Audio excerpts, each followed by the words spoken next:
9th చాలా మంది వచ్చిందన్న బడి మీరు చూడలే మళ్ళీ నేను చూడలేదు కానీ మీరు చూడవచ్చు ఏదో కాలు వస్తుంది ఏదో మనిషి వస్తుంది కదా రైట్ కొత్త సార్ బాగున్నారా కొత్త సార్ బాగుంటే అలా అందంగా టక్ చేసుకుని బాగున్నారా ఎట్లా నచ్చినారా పాత సార్లు పోయినారని ఏడుస్తున్నారు ఎవరో ఆయన ఎవరో ఏం ఏడుస్తుంది కదా చెట్టు చేరు ఏం అవసరం ఉందా కొత్త పాత మనకు సంబంధం లేదు మనకి ఎవరు వచ్చినారో వాళ్ళు ఏం పాఠం చెప్తున్నారు మనకి ఏమొస్తుంది ఎంతమంది వస్తుందో నీకు మాకు వస్తుంది మళ్ళీ పెయింట్ రాకుండా చెప్పిన మోటివేషన్ ఈరోజు ఇంకా కాబట్టి నీకు వస్తుందా మళ్ళా దాన్ని ఫెయిల్ అయ్యి రండి నేను సార్ చేసుకుంటారో వస్తే మేడం బట్టి బయటకు అర్థమవుతుందా ఈసారి 10th కాబట్టి కొంచెం సీరియస్గా తీసుకోండి నేను ఎక్కువ టైం తీసుకుని ఆల్రెడీ 3:59 10 నిమిషాలు ముగించేద్దాం ఒకసారి లాస్ట్లో వచ్చేవాళ్ళు ఎప్పుడు చివరిలో వచ్చేవాళ్ళు ఈసారి మొదట్లోనే వచ్చాం ఎందుకంటే కమిషనర్ గారు ఫస్ట్ నుంచి చూడమన్నారు కాబట్టి మొదట్లోనే వచ్చినాం పోయినసారి అయితే మార్చిలోనో ఫిబ్రవరిలోనే ఎక్కువ తిరిగినాం ఎంతో సపరేట్ కూర్చోబెట్టి చదివించేటప్పుడు కానీ ఈసారి మొదట్లో వచ్చినాం కాబట్టి మొదట ఒక చిన్న టాపిక్ మీకు పరిచయం చేస్తాను ఇక్కడ ఒక కొత్త పదం ఉంది ఎందుకు పోయింది తెలుసా ఇది ఎందుకంటే తెలుసా గోల్ కార్డ్ అంట తెలుసా తెలియదు నాకు కూడా గోల్ కార్డు గోల్ పెట్టుకోవాలో చెప్తాను ఏమైతే కావాలని అడిగితే ఏమవుతారు నా భయ బ్యాగ్ ఎత్తుకు వచ్చినాడు ఏమవుతారు సాఫ్ట్వేర్ ఇంజనీర్ లాస్ట్ కొట్టు ఆర్మీ కరెక్ట్ కదా మరి నా అంత హైట్ ఉండి కూడా ఆర్మీ పోవాలంటే ఎట్లయితుంది ఇంకొంచెం హైట్ కావాలా ట్రై చేస్తున్నావా మరి హైట్ అయ్యి ఫస్ట్ ఎస్ మనం ఏం కావాలనుకున్నామో ఈ పక్క అమ్మాయి ఏం కావాలనుకుంటున్నారు చెప్పాలి త్వరగా దిమ్మగుడు ఇట్లా స్లోగా ఉండేది నాకు నచ్చదు లాయర్ వా సూపర్ ఇంకా టీచర్ మా కమ్యూనిటీనే హ్యాపీ డాక్టర్ లెక్క బాధ సంపాదిస్తారు టీచర్ సాఫ్ట్వేర్ డాక్టర్ పోలీస్ ఇద్దరు పోలీస్ అనుకున్నారు జాగ్రత్త చెప్పరా teacher army engineer software army ఎస్ మనలో ఇంకో తేడా జరిగింది కదా నేను ఫస్ట్ మిమ్మల్ని అడిగినా ఎవరా మీరు చేశారా మనకు కొంత ఫెటిక్ మగపిల్లలకి ఏదానికి ముందుకు పోయేకి రాదు అదే ఆడిపిల్లలు ఒకసారి అడిగితే టక్క ఏం చెప్పేది దాని అందరూ మొత్తం చెప్పేస్తారు అంటే వాళ్ళలో ఉన్న యాక్టివ్నెస్ అది మనం ఒక ప్యాసివ్ అవుతాం చిన్నప్పుడు అందరూ ఒకటే ఉంటారు చిన్నప్పుడు ఇదే క్వశ్చన్ని మీకు 2వ తరగతి కూడా 3వ తరగతి కూడా అడిగితే అందరూ చెప్పేస్తారు కానీ ఇక్కడికి వచ్చే వాళ్ళకి మీరు కొంత ఫ్లో అవుతున్నారు కావద్దండి అవసరం లేదు మీరు కావాల్సిన పని సరే మీ గోల్ పెద్దదిగా ఉంటుంది కదా డాక్టర్ కావాలంటే ఇప్పుడు నుంచి ప్రయత్నం చేస్తే 2 ఏళ్ళు ఇప్పుడు 10th అయిపోవాలా ఇంటర్ చదవాలా MBBS చదవాలా అప్పుడు డాక్టర్ అవుతావు అక్కడ కూడా సెటిల్మెంట్ వస్తుందా అంటే మళ్ళీ పీజీ చదవాలంటాం సో దాదాపు 5, 6 ఏళ్ళు 7 ఏళ్ళు 10 ఏళ్ళు ప్రాసెస్ ఏదైనా ఆర్మీ అది కూడా కొంచెం తక్కువ టైము 4 ఏళ్ళలో అయిపోవచ్చు సాఫ్ట్వేర్ ఇంజనీర్ అది కూడా ఒక 6 ఏళ్ళలో అయిపోవచ్చు ఇవన్నీ లాంగ్ గోల్స్ అంటాం కానీ గోల్ కార్డులో మనం రాసుకునేది షార్ట్ గోల్స్ రాసుకుంటాం షార్ట్ గోల్ అంటే ఏమి ఇప్పుడు ఏం కావాలా మీరంతా 10th లో ఉన్నారు కదా ఇప్పుడు మనం ఏం సాధిద్దాము అనే దాన్ని మనం రాసుకోవడానికి కార్డు కూడా నా దగ్గర ఉంది కార్డు ఇస్తాను మీరు రాసుకొని తర్వాత దాన్ని పెట్టండి సో గోల్ కార్డ్ అంటే ఈ ప్రజెంటేషన్ ద్వారా మీరు ఒక ముఖ్యమైన క్లాస్కి వచ్చినప్పుడు ఫస్ట్ ఫీల్ కాదు ఇంట్లోనా మీ ఇంట్లోనా లేరు కదా సో ఫస్ట్ మనము 10th క్లాస్ ముందే ఎంటర్ అయిపోయినాము మనం 10th క్లాస్ నేను 10th అని ఫీలింగ్ ఫస్ట్ మీకు రావాలి వస్తే అప్పుడు మళ్ళీ ఇంట్రెస్ట్ మొదలైతే చదువుకోవడం మొదలైతుంది అది వచ్చిందంటే కొంచెం మనం ట్రై చేస్తాం నేర్చుకోవడానికి పరీక్షల్లో విజయవంతం కావడానికి ఈ గోల్ కార్డ్ ఉపయోగపడుతుంది మరి ఎలా ఉపయోగపడుతుంది అని నన్ను చూస్తే మీ లక్ష్యాన్ని నిర్ధారించుకోండి గోల్ కార్డ్ ఎందుకు ముఖ్యమైనది అసలు ఎందుకు కావాలి ఏదైనా కొత్తగా మనం నేర్చుకోవాలంటే ఎందుకు అనే క్వశ్చన్ వస్తారు అవునా రైట్ ఎందుకోసం అంటే స్పష్టమైన దిశ అంటే స్పెసిఫిక్ డైరెక్షన్ ఒకే డైరెక్షన్లో మనకు రకరకాల డైరెక్షన్స్ ఉంటాయి మనం రకరకాల ఆలోచిస్తుంటాం కానీ మన మోటో ఏమి 10th వచ్చినాము పాస్ కావాలా మార్కులు తెచ్చుకోవాలి ఇంతమంది కలిసి ఇక్కడే ఎందుకు కూర్చున్నాము 9th ఎందుకు కూర్చోట్లేదు మేము వాళ్ళకి ఇంకా 1 year టైం ఉంది మీ దగ్గర ఎందుకు కూర్చున్నామంటే మీకు ఇంపార్టెంట్ కాబట్టి. సో స్పష్టమైన దిశ అనేది గోల్ కార్డ్ ద్వారా తెలుస్తుంది. రెండవది ప్రేరణ పెంపొందడం. ప్రేరణ అంటే ఏమి? మోటివేషన్. ఈ గోల్ అనేది పెట్టుకున్నారు కాబట్టి నువ్వు లేచి నిదానంగా నిదానంగా చెప్తున్నారా ఆర్మీ అని గట్టి చెప్తున్నారు కదా, ఆయన పోలీస్ అని గట్టిగా చెప్తుంది కదా. ఎందుకు? ఇష్టం కాబట్టి, రేపు పొద్దున సాధిస్తే బాగుంటుంది కాబట్టి. దాన్ని బట్టి గోల్ కార్డులో అదే రాసుకుంటే, మన గోల్ రాసుకుంటే దాన్ని చూసినప్పుడు మనకు ప్రేరణ వస్తుంది. తర్వాత పురోగతిని కొలవడం. ఎంతవరకు రీచ్ అయినాము? ఒక గోల్ పెట్టుకున్నాము, గోల్ పెట్టుకుంటే కాదు కదా, రోజుకు కొంత క్రమం ఉండాలి దాని మీద. రీచ్ కావాలి. రీచ్ కావడానికి మనం గోల్ కార్డులో రాసుకుంటూ పోతే పురోగతి తెలుస్తుంది. అంటే మనం ఎంత మాత్రం ముందు పోతున్నామనేది తెలుస్తుంది. మరి దాన్ని సాధించాలంటే మనకు కావాల్సింది ఏమి? సమయ నిర్వహణ ప్లస్ నైపుణ్యాలు. ఎస్, మన దగ్గర ఇన్వెస్ట్మెంట్ ఏముంది? డబ్బులు ఉన్నాయా? డబ్బులు ఇన్వెస్ట్మెంట్ చేస్తాం. డాక్టర్ అయిపోతామా? ఇంటర్ పాస్ కాకనే, 10th పాస్ కాకనే, నీటిలో ర్యాంక్ రాకనే అయిపోతామా? కామ్. ఆర్మీ బాడీ దేహదారుడ్యం లేకుండా డబ్బులు పెడితే ఆర్మీలో చేసుకుంటారు, అవన్నీ తీసుకోరు. సో ప్రతిదానికి కూడా నైపుణ్యాలు కావాలా. అట్ ది సేమ్ టైం నైపుణ్యాల కంటే ముందు సమయం మీరు వెచ్చించాలి. మన దగ్గర ఫ్రీగా ఉండేది ఏంది? టైం. బట్ అలా టైంని చూసుకోవడానికి వాచ్ని మనకు, సెల్లుని మనకు, కానీ టైంని మనం కొనలేము. మళ్ళీ సమయ నిర్వహణ కోసం మనం ఏం చేయాలి అనే దాన్ని చూస్తే ఇక్కడ మనం ఏం చేద్దాం? ప్రభావవంతమైన సమయ నిర్వహణ కోసం కొన్ని సూత్రాలు తీసుకుందాం. ఫస్ట్ది 6 నుంచి 7 గంటలు నిద్రపోవడం. ఏం ఫస్ట్ నిద్రపోమంటున్నారు? మామూలు సమయ నిర్వహణ అంటే సమయాన్ని వెచ్చించడం అంటే అర్థమేమి? మనకు ఉపయోగపడి చేసుకోవడం. ఉపయోగపడాలంటే ఫస్ట్ ఉన్న 24 అవర్స్లో మనం ఏం చేయాలి? ఫస్ట్ 7 అవర్స్ స్లీప్ అన్నాడు. నేను దీనికి ఒక ఫార్ములా ఉంది. 7, 8, 9 కలిపితే ఎంత? 7, 8, 9 కలపండి. ఎంత అవుతుంది? 9. 9కి పడుకోవద్దండి. అంటే ఎంత లేస్తాం అనుకోండి? 9 పడుకుంది. ఎంత లేస్తారు? 5. అప్పుడు 8 అవర్స్ అయిపోతారు.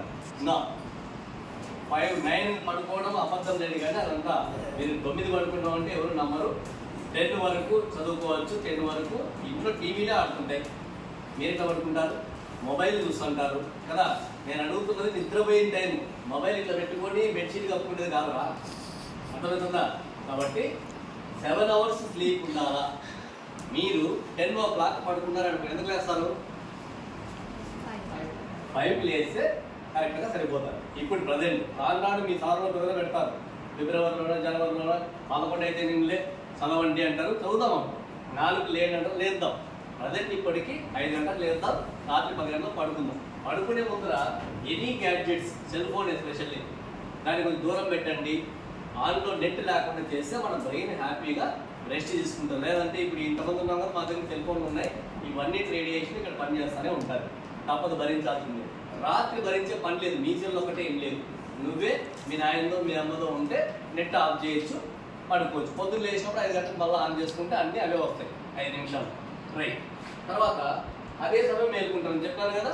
7 అవర్స్ స్లీపు, 8 అవర్స్ చదువుకోవడానికి. స్పెసిఫిక్గా 8 అవర్స్ అన్న రావాలి. నేను అంటే స్కూల్లో ఉండే సమయం కాదు, మొత్తం 8 అవర్స్. 9 అవర్స్ ఆల్ యాక్టివిటీస్ కోసం. ఆల్ యాక్టివిటీస్ అంటే స్కూల్కి అటెండ్ అవుతాము అన్నీ, కానీ పక్కాగా 8 అవర్స్ మీరు స్టడీ అవర్స్ కోసం పక్కకు తీసి పెట్టుకోగలగాలి. అది ఎట్లా అని కూడా నేను చూపిస్తాను, ఎక్కడి నుంచి ఎక్కడ దొరుకుతుందని. నెక్స్ట్ చదివేటప్పుడు ఎట్లా చదువుతాం? గంట సేపు అవసరం చదువుదామా?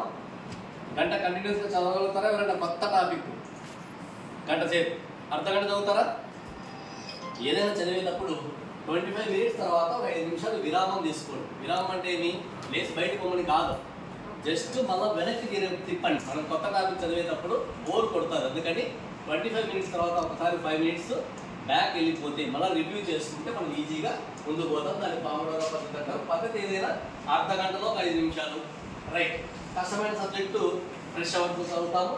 తర్వాత ఇదంతా ప్లాన్ చేసుకున్నాక ఒకరోజు చేసి వదిలేద్దామా? నో, ఒక వారానికి షెడ్యూల్ చేసుకోండి. ఆ వారం అట్లాగే ఫాలో అయితే సంవత్సరం అంతా, అంటే పొద్దున 5కి లేచి రాత్రి 10 పడుకునే వరకు నీ దగ్గర పక్కా షెడ్యూల్ ఉండాలా. వీలైతే పేపర్ మీద రాయండి. మీ గోల్ ఎంతమంది రాసుకున్నారు? ఎడన్నా ఎక్కడ రాసినారా? అర్థం ముందర రాయండి. అర్థం దగ్గర ఎక్కువ టైం వేసి అంత గుర్తుకు వస్తారు రైట్. షెడ్యూల్ సమీక్షించుకొని టైం వేస్ట్ కాకుండా చూసుకోవాలి. ఇక్కడ ఉదయం 5 నుంచి 7 లేవడం, వ్యాయామం, కష్టమైన విషయాలపై దృష్టి. ఏ సబ్జెక్ట్ కష్టమైనటువంటి కష్టమైన పనులు కాదు, కష్టమైన సబ్జెక్ట్ అక్కడ చూసుకోండి. ఉదయం 8 నుంచి 12. మీరు ఎలాగో స్కూల్కి వచ్చే టైము 8 నుంచి జర్నీలోనే ఉంటారు, స్కూల్కి వస్తారు. ఇక్కడ కూడా ఫస్ట్ మంచి సబ్జెక్ట్లే మీకు మెయిన్ సబ్జెక్ట్సే పెట్టింటారు, ఎస్పెషల్లీ ఫస్ట్ అవర్ మ్యాథ్స్ కానీ ఇలాంటి టఫ్ సబ్జెక్ట్ పెట్టింటారు. మధ్యాహ్నం 2 నుంచి 5 లెక్కలు, ఫిజిక్స్ లాంటివి ఒకసారి రివ్యూ చేసుకోవడం. సాయంత్రం ఎక్కువ భాగం 6 నుంచి 9 వరకు భాషలు, సామాజికం. అట్లని రేపు టెస్ట్ మ్యాథ్స్ ఉంటే ఈరోజు సాయంత్రం నేను వేరే చదివేకైతుందా కాదు, ఇది జస్ట్ ఒక క్లూ. దీంట్లో ఫాలో స్టార్టింగ్ పనికి వస్తుంది, రాగానే ఏమవుతుంది మనకి ఏది ఇంపార్టెంటో దాన్ని మాత్రమే మనం చదువుకుంటూ టైం వేస్ట్ చేయకుండా ముందుకు పోతాం అన్నమాట. మరి అధ్యయనం చేసేటప్పుడు మీకు కొన్ని ఇబ్బందులు వస్తాయి, ఈజీగా అర్థం చేసుకోలేకపోతుంటాం. అలాంటప్పుడు మీకు ఇక్కడ ఉంది ఏముందిగా అనిమల్ సెల్. అనిమల్ సెల్ని ఏం చేశాడు, బాగా ఆర్ట్ వేసి దాని పక్కన బాగా పక్కన అవన్నీ అంతే. కానీ ఎప్పుడు ఇట్లా చేయలేదు, ఒకసారి చేసేకైతుందా పరీక్షలో రాస్తాము, చాట్ మీద వేస్తాము. కానీ ఈజీగా నీకు గుర్తు కావాలంటే ఏం చేస్తాము, సింపుల్గా అనిమల్ సెల్ అని ఓ రౌండ్ వేసేసి టక టక టక 4 భాగాలు రాసేస్తే గుర్తుంటాయా? అలా ప్రాక్టీస్ చేయాలి. దాన్ని ఏమంటామంటే మైండ్ మ్యాపింగ్ అంటాం. ఏదైనా ఒక దాంట్లో నుంచి 4 భాగాలు, ఒక దాంట్లో నుంచి 2 వరుసలు వచ్చినాయి, లేదా డివైడ్ అయితే అక్కడ కావాల్సిన టైప్స్ ఆఫ్ అనిమల్స్ ఈ పక్క ఆ పక్క ఒక చిన్నగా మళ్ళా స్కేల్ వేసి అన్ని చేయాలంటే కాదు, జస్ట్ రఫ్గా గీతలు వేసేసుకుంటే అక్కడక్కడ రాసేసుకుంటే మనకు మైండ్లో ఉండిపోయే అవకాశం ఉంటుంది. కార్నర్ నోట్స్ పద్ధతి ఇది లాస్ట్లో పనికి వస్తుంది. కీలక ప్రశ్నలు పరీక్షల దగ్గరికి వచ్చినప్పుడు మెయిన్ క్వశ్చన్స్ అన్ని ఒక పక్కకి, ఇది ఎప్పుడు వాడచ్చు. ఫైన్ మ్యాన్ టెక్నిక్ అంటే ఏమంటే నీకు అర్థగంట చదివినావు, 5 నిమిషాలు గ్యాప్ ఇవ్వగలరు కదా, ఏం చేద్దాము పక్కని చెప్పండి, దాన్ని పక్క నీ ఫ్రెండ్కి చెప్తే అది ఈజీగా గుర్తుండిపోతారు. ఓకేనా? నువ్వు నేర్చుకేంటి ఎంత వస్తే అంత అవసరం చెప్పు. నీ ఫ్రెండ్కి చెప్తే ఇబ్బంది లేదు కదా, టీచర్ చెప్పాలంటే ఇబ్బంది, కానీ నీ ఫ్రెండ్కి చెప్పాలంటే ఇబ్బంది లేదు. ఎవరైనా సెల్ ఫోన్ రికార్డ్ చేయడానికి ఉపయోగిస్తున్నారా? ఎవరైనా సెల్ ఫోన్ అన్నీ ఇవే కదా. ఒకసారి మీరు ఎట్లా చెప్తారో చూసుకోండి, మీరే చెక్ చేసుకోవచ్చు. టెక్నాలజీ బ్రహ్మాండంగా అలవాటైంది. పిల్లోడు వాడిని చెప్తే వాడు ఏమనుకుంటాడో, ఆయమ్మకి చెప్తే ఏమనుకుంటుందో, సార్ చెప్తే ఏమనుకుంటుందో అవసరం లేదు. అది పెద్ద పని కాదు. మీకు ఆ రీల్ చేసినా దీన్ని చేయండి. నీ క్వశ్చన్ ఆన్సర్ నువ్వు ఏం చెప్పినా నీకే తెలుస్తుంది. మళ్ళీ ఒకసారి ఆన్ చేసుకుంటే నీకే తెలిసిపోతే రెక్టిఫై చేసుకోవచ్చు, డిలీట్ చేయొచ్చు. సో 5 మ్యాన్ మెథడ్ ఉపయోగించవచ్చు. మరి ఇలాంటి ప్రాబ్లమ్స్ ఉన్నప్పుడు మనం చదవడం మొదలు పెడితే మనకు వచ్చే సమస్య ఒత్తిడి వస్తుంది, ప్రెజర్. సార్ వాళ్ళు రేపమన్నాడో వారానికి 10 రోజులకు 25 మార్కులు టెస్ట్ పెడతామంటారు. టెస్ట్ పెట్టినప్పుడు మనకి ఒత్తిడి అంటే ఇన్ని క్వశ్చన్ చెప్పినప్పుడు నేర్చుకునేది అని ప్రాబ్లం వస్తుంది. దానికి కారణం ఒకసారి చూస్తే అది గుర్తించేది నిద్ర లేకపోవడం, నిద్ర సరిగా రాదు, నువ్వు ఒత్తిడిలో ఉన్నట్టు లేక సరిగా ఏకాగ్రత చూపించలేవు. ఒక పక్క పాఠం చదువుతుంటే ఆ పక్క కిటికీ నుంచి ఎక్కడో చూస్తూ ఉంటాం, చిరాకు ఆందోళన, నువ్వు సరిగా ఉండవు, తలనొప్పి, ఆహారం సరిగా లేకపోవడం, వీళ్ళకి ఇవన్నీ ఒత్తిడి లక్షణాలు గుర్తించేది. మరి ఆరోగ్యంగా సరిగ్గా ఉండాలంటే ఏం చేయాలంటే మనము ఇవన్నీ పక్కన పెట్టండి. నాగపూర్లో పోషకాలు ఏం వద్దు, మీ ఇంట్లో ఏం పెడతారో అది తినండి, స్కూల్లో ఏం పెడతారో అది తినండి. ఈ 2 కాకుండా బయట ఫుడ్ తింటే జంక్ ఫుడ్, గోబీలు, నూడిల్స్ లాంటివి తింటే ఆటోమేటిక్గా ఆరోగ్యం పాడైపోయి మీరు మళ్ళీ కొంత టైం వేస్ట్ అవుతుంది. కాబట్టి దాని జోలికి పోతండి. కాఫీ లిట్టీలు అలవాటు ఉన్నాయా ఉన్నా ఇళ్ళలో? మా ఇంట్లో ఇస్తాను రా గ్లాస్ ఇస్తాను తెలియదు, కానీ కాఫీకి అలవాట్లు అంటే తక్కువ చేయండి. ఎక్కువ తీసుకోవడం వల్ల కొద్దిగా ప్రాబ్లం అయ్యే అవకాశం ఉంది. తర్వాత మార్క్ పరీక్షలు. మనం ఒత్తిడి అధిగమించినాము, పరీక్ష రిజల్ట్ రావాలా, ఏం చేద్దామంటే చిన్న స్లిప్ టెస్ట్ పెడుతుంటారు. మీరు సొంతంగా పెట్టుకునే పని లేదు, మీ సార్ వాళ్ళు పెట్టిండే టెస్టుల్ని అపియర్ అవుతూ దాన్ని ఎట్లా తయారు. ఎందుకోసం అంటే ఎగ్జామ్ ఫెమిలియారిటీ వస్తారు, మీకు అలవాటు అయిపోతాయి. మీరు అవాయిడ్ చేయదండి. పరీక్ష ఉంటేనే ఆ రోజు బడికి రాకుండా వెళ్ళిపోవడము, ఆ రోజు ఆ పీరియడ్ రాకుండా వెళ్ళిపోవడము ఉండవు. పరీక్షను ఫేస్ చేయండి, అలవాటు అయిపోతారు. అలవాటు అయితే స్కోర్ మెరుగుతున్నా రాను స్కోర్ కూడా గ్రాడ్యువల్గా పెరుగుతుంది. తర్వాత రిటెన్షన్ రేట్. ఒకవేళ మనము 9 మార్క్స్ రీచ్ అయినాము, 9 నుంచి వెనక్కి వస్తామా, ముందు వైపు ప్రయత్నం చేస్తాం కదా. 10 వచ్చింది, 10లో అట్లే ఉండాలి కదా, ఇంకా దాన్ని రిటెన్షన్ అంటాము. ఈ ఎగ్జామ్ ఫెమిలియారిటీ స్కోర్ పెరుగుదల మొదలైతే మీరు రిటెన్షన్లో ఉండిపోతారు. అంటే ఒక స్థాయికి చేరుకుంటారు, అక్కడ ఆగిపోతారు. అదే ఎందుకంటే అంతకంటే పైకి పోయేది లేదు కాబట్టి ఆ రకంగా మార్క్ టెస్టుల నుంచి మీరు పక్కకు పోద్దండి, వాటిని ఫేస్ చేయడానికి ప్రయత్నం చేయండి. రైట్. మరి 10th క్లాస్ వాళ్ళు పాస్ అయిన కదా మీ దాంట్లోనే ఏం పేరమ్మా? షైనింగ్ స్టార్ వచ్చింది మీ ఊరు. ఏం పేరు? పిలిచినారు, ఎప్పుడు మాట్లాడిస్తారా? మాకు ఎవరు? ఈ ఊరే. ఎంతమంది మాట్లాడినారు? ఆడపిల్లలు చెప్పండి. అమ్మాయి అయితే ఎంతమంది మాట్లాడినారు? నీ డ్రెస్ బాగుంది, నువ్వు బాగున్నావు, అది కాదు. 10th లో ఎందుకు వచ్చినాయి, ఎట్లా వచ్చినాయి నీకు మార్కులు అని ఎవరైనా అడిగినారా? ఎనీబడి? గర్ల్స్ ఏమనింది? అడగలేదు. రాయేష్ ఏమంటున్నారా? ఫస్ట్ అమ్మాయితో మాట్లాడండి, అడగండి. ఏమడుగుతారు? ఆ అమ్మకు షైనింగ్ స్టార్ అవ్వడానికి ఎట్లా ప్రేరణ పొందింది? ఇలా మాదిరి వీళ్ళలో ఒకటి అమ్మ. నేను కూడా ఎగ్జాంపుల్ పెట్టినాను. వీళ్ళలో మీ చంద్రిక కూడా మనకి షైనింగ్ స్టార్. ఎట్లా వచ్చింది? స్టేట్ టాపర్ అంట. ఏమో topper, school topper, shining star 2 వచ్చినాయి బాబు. ఎలా అయిందనేది చూస్తే ఆమె ఎన్ని గంటలు లేచింది చెప్తాది. ఇప్పుడు ఇక్కడ ఎగ్జాంపుల్ తీసుకుంటే పొద్దున్నే 4 లేచి చదివినాను, 8 గంటల సేపు రోజు కష్టపడి చదివినాను కాబట్టి నాకు టాప్ అయినాను. కింద ఇంకొకడు గ్రామీణ నేపథ్యం, మనం లాగే విలేజ్ బాయ్ అయినప్పటికీ కూడా ఏం చేసినాడంట? రోజు 4 గంటలు లేచినాడు, కిరోసిన్ లాంతరు అన్ని పెట్టుకొని ఇంట్లో ఫెసిలిటీస్ లేకుండా కూడా చదువుకొని మంచి వర్క్ తెచ్చుకున్నాడు. నెక్స్ట్ లాస్ట్ ఈ ఫోటో చూడండి. ఏంటి? ఏం స్పెషల్? ఈ స్పెషల్ చిల్డ్రన్ ఏముంది? వీల్ చైర్లో ఉన్నాడు.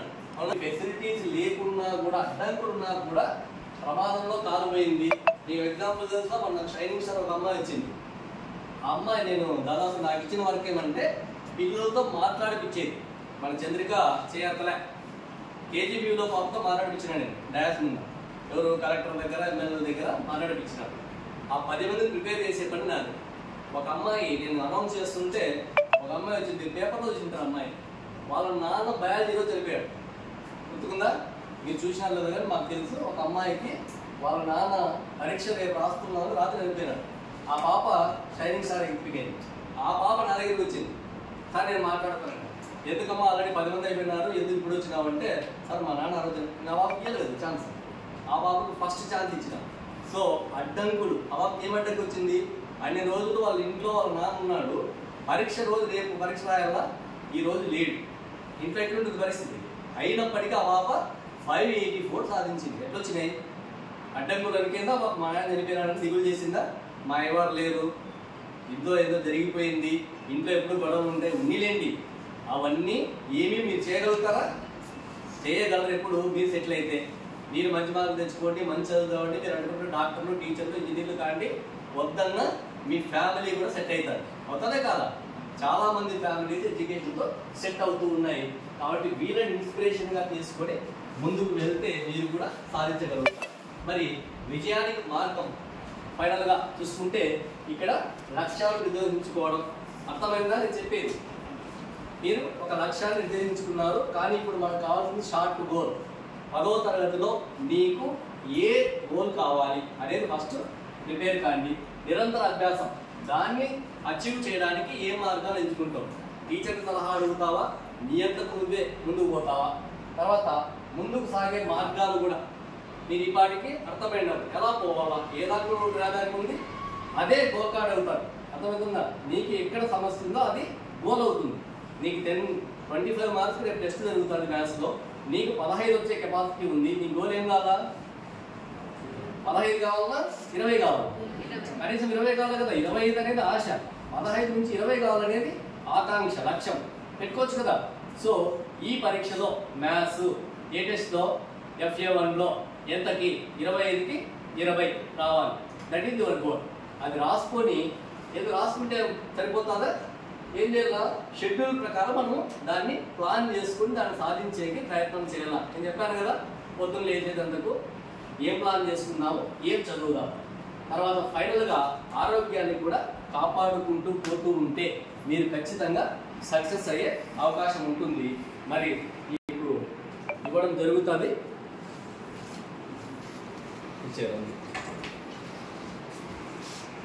కమ్మలు కావాలా? వద్దు. బైక్ కావాలా? వద్దు. నీకు స్టడీస్లో మాత్రమే ఏమి కావాలో దాన్ని రాయండి. ఇంగ్లీష్లో రాస్తారో, తెలుగులో ఏదైనా ఓకే, కానీ పెన్సిల్తో రాయండి. ఎందుకు పెన్సిల్తో? ఎందుకు పెన్సిల్తో రాయమంటారా? తప్పులైనా కొట్టేసుకోవచ్చు. ఇంకా ఎందుకు? అది అయిపోతుంది కదా. నీకు ఒకవేళ ఎగ్జాంపుల్ 25కి 20 మార్కులు కావాలని అనుకున్నావు, వచ్చి 21, 22, 25. నేను 25 వచ్చినాయి, అప్పుడేం రాయాలా? ఇంకో సబ్జెక్ట్ అన్నింటిలో వచ్చినాయి, ఇంకేం రాయాలా? Next exam. ఒకవేళ ఎగ్జామ్లో రాలేదు, మళ్ళీ ఎగ్జామ్ పెడతారు కదా, ఆ ఎగ్జామ్ రాస్తుంటాం. FA1 రాసింటాము, లేదా స్లిప్ టెస్ట్ 1 రాసింటాము, మళ్ళీ స్లిప్ టెస్ట్ 2. దీంట్లో రాకపోయినంత మాత్రాన దాన్ని అట్లే పెట్టుకునే పని లేదు, కొట్టేసి రాసుకోవచ్చు. సో ప్రతి మంత్కి కనీసం ఒక గోల్ పెట్టుకోండి, నెలకు ఒకటన్నా.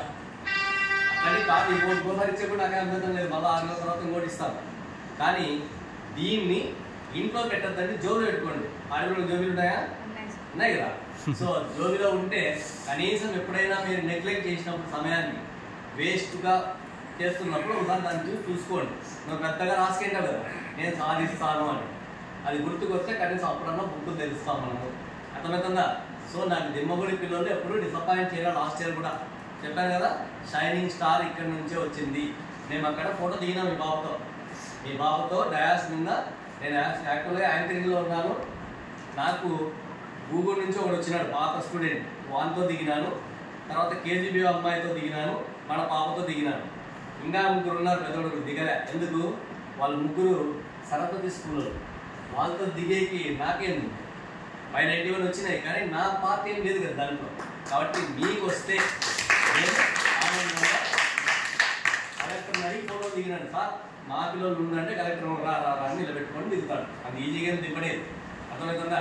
సో నెక్స్ట్ టైం కూడా దిమ్మగూడలతో నేను సార్ మీ ఆధ్వర్యంలో, సార్ కొత్త సార్ వచ్చినాడు, పోయినసారి శ్రీరామ్ సార్కి అంకితం చేసినాం అక్కడ, ఇక్కడ స్టాఫ్ అందరికీ అంకితం చేసినాం అనుకోండి. కొత్త స్టాఫ్ వచ్చింది, ఇక్కడ వాళ్ళు ఎక్కువ మంది ఉన్నారు. కాబట్టి ఒకటి దృష్టి పెట్టండి అవుతుంది, దృష్టి పెట్టకపోతే కాదు. ఒక చిన్న కథ చెప్పేసి ముగించేస్తాను. బుద్ధుడు తెలుసా అందరికీ? బుద్ధుడికి చెప్తూ ఉంటాడు, అంటే మంచి గురించి చెప్పుకుంటూ పోతుంటాడు. అప్పట్లో బోర్వెల్లు కొలాయిలు లేవు కదా, మినరల్ వాటర్ ప్లాంట్స్ లేవు, సరస్సులు నదులు ఇట్లాంటివి ఉంటాయి. నదిలో ఉండే నీరు ఎంత చేస్తుంటుంది? పారుతూ ఉంటుంది. సరస్సులో ఉండే నీరు స్టాగ్నెంట్ అయి ఉంటుంది, ఒకే చెట్టు ఉంటుంది. మరి ఈయన ఒక సరస్సు దాటి వెళ్ళిపోతాడు. ఒక ఊర్లో ఒక చెట్టు కింద పోయి అడవిలో కూర్చుంటాడు. ఊర్లో కాదు, అడవిలో కూర్చున్నప్పుడు శిష్యులు ముందర ఉంటే ఏదో చెప్తా ఉంటాడు పాట. మధ్యలో దాహం వేస్తుంది, నేను ఒక శిష్యుని మించి నీళ్ళు దాపు, దారిలో సరస్సు ఉంది కదా అక్కడ పోయి తీసుకొని రాపు అంటాడు. సరే అని శిష్యుడు పోతాడు. ఏం తీసుకొస్తాడు? నీళ్ళు తీసుకొచ్చే పోతాడు. పోతే నీళ్లు తీసుకొని వచ్చే టైం కరెక్ట్గా ఆయన అక్కడ పోయి చూస్తుంటే ఒక ఎద్దుల బండి సరస్సును దాటారు. ఏం దాటింది? ఎద్దుల బండి అంటే టైర్ బండి కాదు, అప్పుడు ఏంది చెక్క పెద్దది. ఈ 2 ఎద్దులు దాటికి వెళ్ళిపోతాడు. ఏమైంటే నీళ్ళు అక్కడ? ఏమైంటే నీళ్ళు బాగుంటాయా? కలిగిపోతాయి కదా. సో బురదంతా పైకి వచ్చేస్తుంది, ఆటోమేటిక్గా నీళ్లు పాడైపోతాయి. ఈయన కళ్ళెదురుగా జరుగుతారు. అవి తీసుకొచ్చి తాగుతాడా? శిష్యుడు కదా, గురువుకి అట్లా నీళ్ళు ఇవ్వదు కాబట్టి సరే అనేసి పోనీ ఆ సమాచారం ఇచ్చి సెల్ ఫోన్ ఉందా ఏమన్నా అప్పట్లో లేదు కాబట్టి మళ్ళీ వెనక్కి వెళ్ళిపోయి ఏమి ఖాళీ చేతులు వచ్చినామంటే స్వామి ఆడ జరిగిపోయింది, ఓ బండి నా ఎదురుగానే పోయింది, ఆ నీళ్ళల్లో తాగడానికి ఉపయోగపడవని వెనక్కి వచ్చినాను.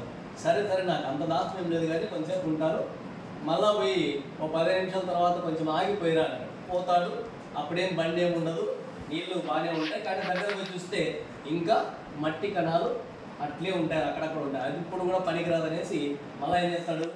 మళ్ళీ వెనక్కి వస్తాడు. సమాచారం చెప్పాలి కదా, ఇప్పుడు కూడా దానిదంటే లేదు స్వామి ఇంకా నీళ్ళు అట్లే ఉంటాయి. సరే ఇప్పుడున్నా లేకపోతే మళ్ళీ పంపిస్తాడు. ఈసారి పోయినప్పుడు ఏమైంటుంది? నీళ్ళు ఆ దుమ్మంతా కిందికి దిగింటుంది. వాటర్ తీసుకొని వచ్చి గురువుకి ఇస్తాడు. ఆ శిష్యుడిని ఎట్లా అని పంపించింటాడంటే వాడు తొందర ఎక్కువ ఉంటుంది అన్నమాట. నేను ఆర్మీ ఇప్పుడే అయిపోవాలా అనేవాడు, నాకు ఈ పొద్దు అంతా జరిగిపోవాలా అని క్వశ్చన్ అడిగినోడు పంపించింటాడు. అప్పుడు వాడిని పిలిచి నీకేం తెలిసింది దీని నుంచి అని అడుగుతాడు. ఏం తెలిసింది? అలజడి అనేది జీవితంలో వస్తూనే ఉంటుంది. డిస్టర్బెన్స్ మనకు ఎప్పుడైనా వస్తూ ఉంటుంది. ఎవరి ద్వారానే కావచ్చు, ఊర్లో వాళ్ళు, ఎక్కడ వాళ్ళు, అక్కడ వాళ్ళు, అందరి ద్వారా వస్తుంటారు. కానీ మనం ఏం చేయాలా? నిలకడగా ఉండగలగాల, వెయిట్ చేయాలి. వెయిట్ చేస్తే ఆటోమేటిక్గా సక్సెస్ అనేది వస్తుంది. ఫర్ ఎగ్జాంపుల్ అమ్మాయి తండ్రి చనిపోయినాడు, ఏడ్చుకుంటా కూర్చొని పరీక్ష పోకుండా ఉండింటే ఎందుకు ఆశ లేదు కదా బాబుకి. వెళ్ళింది, పరీక్ష రాసింది, ఓపికగా ఉంది. ఆ రోజు రాత్రంతా ఏడిసినప్పటికీ పొద్దున పరీక్ష రాసింది. ఓకేనా? సో సమస్య వస్తుంది, వదిలేయండి. ఇక్కడ కూడా బాయ్స్ కూడా మాకు అది లేదు, ఇవన్నీ మాకున్నాయి. మరి మీకే ఉండాలా? ఖచ్చితంగా స్కూల్కి రావడం, ఫస్ట్ టైం టు టైం చెప్పినట్టు చేయడము, వీలు కాకపోతే మళ్ళీ టీచర్ని అడగడము, అలా సరెండర్నెస్ అంటారు దీన్ని, ఒబీడియంట్. అది మనకు ఉంటుంది, దాంట్లో ఉంది. మనకు నిమ్మగొడి పిల్లలు పాజిటివ్గా ఉంటారు, ఉంటే ఆటోమేటిక్గా మీరు సక్సెస్ అవుతారు. టైం వేస్ట్ చేయకుండా మీరు ముందుకు కదిలితే ఖచ్చితంగా విజయం సాధిస్తారు. ఇది చిన్న ఈసారి మొదలు పెట్టారు, మొత్తం మండలం అంతా ఇస్తాం. చూద్దాం ఏమైనా సక్సెస్ వస్తుంది. చూసారా? ఎవరన్నా చంద్రికనేనా? మరి ఉండదు. సో ఇలాంటి ఇన్స్పిరేషన్ మీకు కూడా ఉండాలి. ఉంటుందా? నెక్స్ట్ టైం ఎవరు దిగుతారు? ఇక్కడ మీరు ఉండకపోవచ్చు.